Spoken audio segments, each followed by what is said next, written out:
નમસ્તે, મારું નામ હિતેશ છે. 2017માં જેવું મને પેન સ્ટાર્ટ થયું હતું, હલકું હલકું જબડામાં.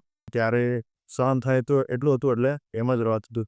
પછી 2020માં પેન થોડુંક વધ્યું, જબડામાં પેન સ્ટાર્ટ થયું, કાનમાં પેન સ્ટાર્ટ થયું, પછી માથે દુખાવો થતો હતો, ગળામાં પેન થતું હતું, ખભામાં થતું હતું.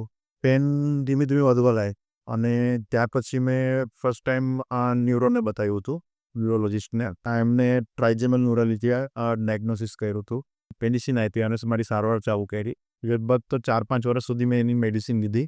મેડિસિન વધતી ગઈ, પણ દુખાવામાં એટલો ફરક નહોતો પડ્યો. મેં ઇન્ટરનેટ પર સર્ચ કર્યું તો મને આરઆર ડેન્ટલ ક્લિનિક વિશે ડૉક્ટર ઋષિ વટસરની ખબર પડી.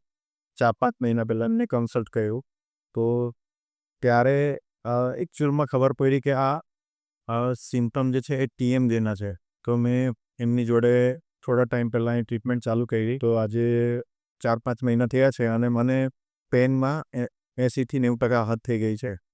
ને મેડિસિન પણ મારી બંધ થઈ ગઈ છે. અત્યારે મેડિસિન લેવાની મને જરૂર પડતી નથી. 4-5 મહિનામાં મેં મતલબ સડન એક સાથે દુખાવો તો નહીં બંધ થયો. ધીમે ધીમે સરે જે પ્રમાણે મને ગાઈડ કર્યું, એમણે રેગ્યુલર ઇન્ટરવલમાં ફોલોઅપ માટે મેં આવતો હતો.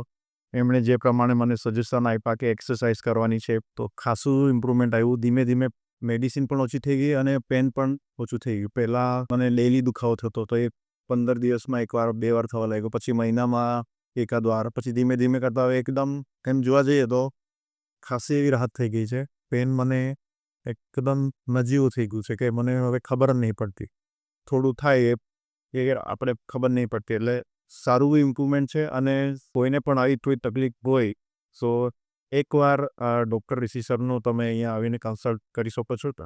મેં આ જે આટલા વર્ષ સહન કર્યું, એ તમે અહીંયા આવીને એને શોર્ટ ટાઈમમાં તમને એનો આઈડિયા આવી જશે તો સારું રહેશે કે તમે ટ્રીટમેન્ટ એની લઈ શકશો. અને જે તમને મેન્ટલી જે તમે હેરાન થાઓ છો અને બીજા કોઈ કામમાં તમારું મન નથી લાગતું, તો એનામાંથી તમને જલ્દીથી છુટકારો મળશે અને એક ક્વોલિટી લાઈફ તમે જીવી શકશો.